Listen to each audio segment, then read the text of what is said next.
Let's talk about writing your thesis statement for your research paper. This is pretty exciting because it is the first step in what will be your absolutely final assignment for English 12. So first, let's review what we're looking for thesis statements. We're aiming, of course, for an A. Your thesis statement makes a compelling claim on the communication of the artist's identity in his or her work. It takes a strong position. It is crystal clear and specific. You would get an F if your thesis is broad and completely unclear, or if I can't even find a thesis, and then we see the range within there.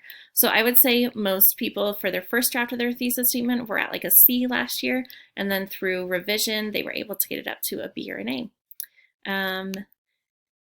To talk about thesis statements, first we're going to do a little game to review. It's not a game so much as I'm going to make you guess what these images represent, but let's call it a game so it seems more fun. So we have two sets of images, this side and this side, and I want you to see if you can figure out what each of them represent. So take a minute to do that. All right, if you guessed that this side means observation and this side means claim, then you were correct. So an observation is a fact or detail from the text. Anybody who's read the text and understood it would agree with it. So I picked out a magnifying glass like you're looking at something, binoculars like you're looking at something, and like an arrow pointing to something within the text. A claim, on the other hand, is a debatable opinion or interpretation or argument about the text. It requires evidence to prove it. So evidence like from a police case and like debaters who are arguing something, and then like staking your claim, like putting a flag on top of a mountain. I hope you enjoyed that game. Okay, so a claim for this type of essay will have three parts. The what, which would be your topic or subject, the artist that you're writing about. The how, so what literary or artistic elements they're using to convey something. So for this, you might look at patterns or similarities or trends across the artist's work. What features of their work distinguish it from others? Like what makes it their work? And then the so what, which is the theme or meaning. That's the message the artist wants to convey through their work. The element of the artist's identity that we see through their work. Sorry, I know that's cut off on the bottom. Okay, so here's an example that we could use for Maxine Hong Kingston. Shout out to Mr. LaBelle or Mrs. Snow for creating this. I can't remember who made it. So the what, the topic or subject, would be Maxine Hong Kingston's The Woman Warrior. The literary elements that we might look at are illustrating the contrast between Western and Eastern cultures, the way that she blends speculation, fiction, realism, and her focus on women's experiences in multiple cultures, especially in immigrant communities. And then the theme meaning that we might identify is the idea of personal identity is found in a balance of individual, familial, and cultural identity. Again, I know that's cut off, sorry, but I thought it would be important to like see my face for this because like we're not in class together, and so this way it's more like a face-to-face lecture. I'm doing what I can to make this as similar to class as possible. Okay, so I pulled three thesis statements from my students last year, and I thought I would show you them, and we could practice scoring them on the rubric and then talk about how to revise them. So here's one. Sharon Olds writes about her intimate life and her thoughts about others, her family with her ex-husband and her children, and how her parents affected her life in some very emotionally unhealthy ways. So take a minute to think about what you would score on the rubric for this thesis statement: an advanced, proficient, basic, below basic, or far below basic.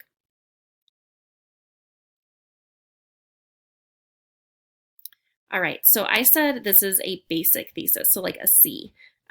It is something fairly obvious. We see, like you can't argue that this poet, Sharon Olds, is writing about her intimate life, her experiences with her family and her ex-husband. Is starting to get to an idea of meaning about how like family can affect someone's life in emotionally unhealthy ways, but she hasn't said like how it affects that. So here's how I would just like take a quick stab at revising it. Take out all of the description and instead focus more on meaning. So to illustrate the lasting damage that emotionally unhealthy relationships can incur on an individual. So it would look like this if it's rewritten. In a series of confessional poems, so I wanted to add more about the what. Sharon Olds uses the intimate details of her life with her parents, her ex-husband, and her children to illustrate, and here's where I get to the meaning, the lasting damage that emotionally unhealthy relationships can incur on an individual. And I think that would move it up to at least like a B+. Okay, next one. F. Scott Fitzgerald's literary works express his personal experience with alcoholism and his disillusionment with the American dream.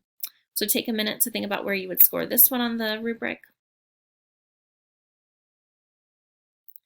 So I said this was like between a B or a C. I like that the student is getting into like personal experiences with alcoholism, and then also getting to some sort of meaning, disillusionment with the American dream. But I'm missing kind of the how. So what about his literary works are doing that? And then personal experience with alcoholism, I think, is a little bit vague. So here's how I would try to rewrite it a little bit.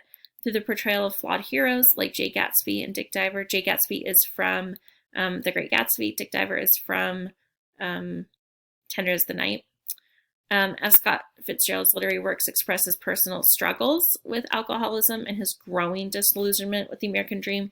So I just tried to make this one a little bit more specific, and then talk about like maybe how throughout his career he becomes more and more disillusioned.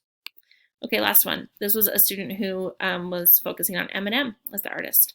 Throughout his discography, that's a hard word to say, Mathers describes his upbringing, white trash persona, and struggles with relationships and drugs to create music that is authentic and shows what his identity is and how he sees the outside world.